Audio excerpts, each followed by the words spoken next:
오늘 함께 묵상할 말씀은 민수기 1장 20절에서 46절까지의 말씀입니다.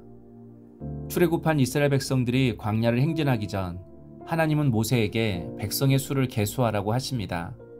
그런데 그냥 백성이 아니라 전쟁에 나가서 싸울 만한 사람의 수가 몇 명인지 지파별로 그 수를 계수하라고 하십니다. 하나님은 지금 이스라엘 백성들을 하나님의 군대로 보고 있는 것입니다. 그리고 하나님은 이들의 군대 대장이 되신다고 합니다. 이처럼 우리는 하루하루 하나님의 군대로 살아가야 합니다. 그러나 두려워하지 않을 것은 하나님이 우리의 군대 대장이 되신다는 것입니다. 그러므로 우리의 삶의 승패는 세상이 결정하는 것이 아니라 우리의 군대 대장이신 하나님의 말씀에 순종하느냐, 불순종하느냐에 달려있는 것입니다. 20절에서 21절 이스라엘의 장자 루벤의 아들들에게서 난 자를 그들의 종족과 조상의 가문에 따라 20세 이상으로 싸움에 나갈 만한 각 남자를 그 명수대로 다 계수하니 루벤 지파에서 계수된 자는 46,500명이었더라. 모세는 먼저 야곱의 장자였던 루벤 지파의 수를 계수합니다. 그런데 그 수가 46,500명이라고 합니다. 장자는 원래 다른 자녀들에 비해서 2배나 더 상속을 받을 권리가 있습니다. 그러면 어느 지파보다 루벤 지파의 수가 가장 많고 강성해야 합니다. 그러나 앞으로 살펴보겠지만 루벤 지파는 다른 지파보다 더 많은 상속을 받았음에도 인구수가 다른 지파들과 비슷합니다. 나을 것이 별로 없습니다. 이유가 무엇일까요? 장자 루벤이 아버지 야곱의 처인 서모 빌할과 간통했기 때문입니다. 그래서 아버지 야곱에게 저주를 받고 장자권을 박탈당했습니다. 다른 자녀들에 비해 외모도 좋고 능력도 있었고 장자로서 특권도 받았지만 그 능력을 자기 욕망에 쓰고 살다가 결국 하나님의 복을 차버린 것입니다. 그러므로 강함이 오히려 저주일 수 있고 약함이 오히려 축복일 수 있습니다. 다음은 유다 지파입니다. 27절 유다 지파에서 계수된 자는 74,600명이었더라. 유다 지파는 다른 지파들에 비해 그 수가 월등히 많았습니다. 74,600명입니다.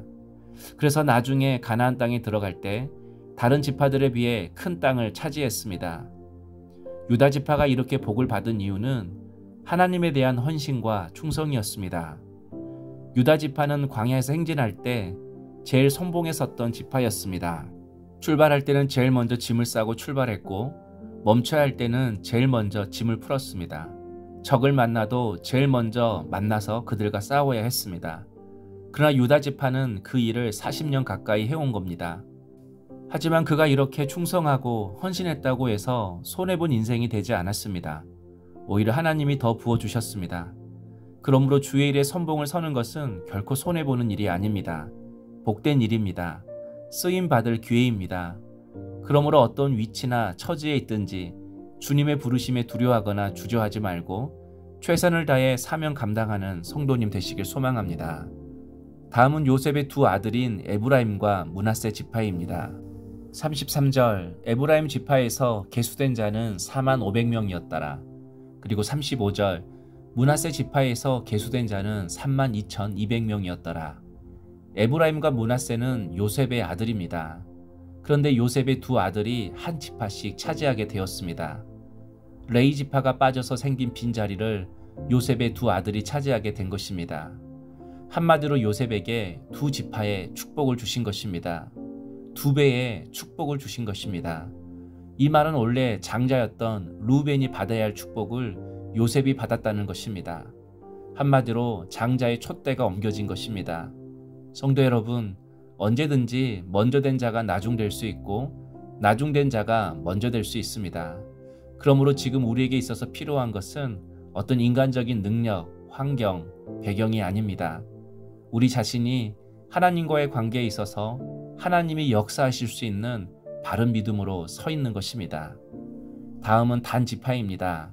39절 단 지파에서 계수된 자는 62,700명이었더라. 단 지파는 유다 지파 다음으로 가장 군수의 수가 많은 지파입니다. 능력이 있는 지파입니다.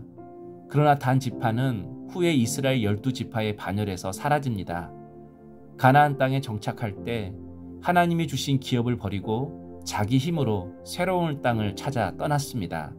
그리고 그곳에서 우상을 섬겼습니다. 능력만 있으면 뭐든지 잘 될 줄 알았습니다. 그러나 능력이 있어야 성공하고 잘 사는 것이 아닙니다. 신앙에 실패하고 예배에 실패하면 결국 인생의 실패자가 됩니다. 그러므로 어떤 일이 있어도 하나님의 품에서 벗어나 세상으로 나아가 멸망의 길을 택하는 어리석음을 범하지 말아야 합니다. 이처럼 모든 지파를 살펴보지는 못했지만 이스라엘 12지파의 전체 수를 계수했더니 모두 60만 550명이었습니다. 400년 전 야곱의 가족 70명이 애굽으로 내려갔었는데 이렇게 많은 수가 되었습니다. 큰 민족이 되었습니다. 하나님께서 큰 민족을 이루어 주시겠다고 하는 아브라함과의 약속을 지키신 것입니다. 하나님은 이 약속을 이루기까지 이들의 고난과 시련 속에서 함께 하셨습니다. 하나님의 일하심을 멈추지 않았습니다. 이처럼 하나님은 우리가 고난과 역경 속에 있더라도 하나님이 언제나 함께 하시며 그 고난을 통해 오히려 큰 복을 이루시는 분이십니다. 그러나 세월이 지나면서 어떤 지파는 점점 강해지고 어떤 지파는 점점 쇠퇴해져 갔습니다. 똑같이 시작했지만 서로 다른 결과를 맞았습니다. 바로 하나님에 대한 순종과 불순종의 차이입니다. 그러므로 광야 같은 인생길을 걸어갈 때 하나님을 굳게 믿고 매일매일 순종의 삶을 살아가야 하나님의 백성으로서 점점 강성해지는 복을 누릴 수가 있습니다. 적용 질문입니다. 하나님의 축복의 촛대를 가져오기 위해서 나는 어떻게 하나님을 믿어야 합니까? 기도하겠습니다. 하나님, 광야 같은 인생길에 지칠 때도 있지만 반드시 이루어질 하나님의 약속을 믿고 나아갑니다. 저희의 초라함과 연약함에 매여 넘어지지 않게 하시고 크고 놀라운 능력의 하나님을 바라보게 하옵소서. 변함없이 저희의 삶을 붙드시는 하나님의 신실한 손길을 기대하며 살게 하옵소서. 예수님의 이름으로 기도하옵나이다. 아멘.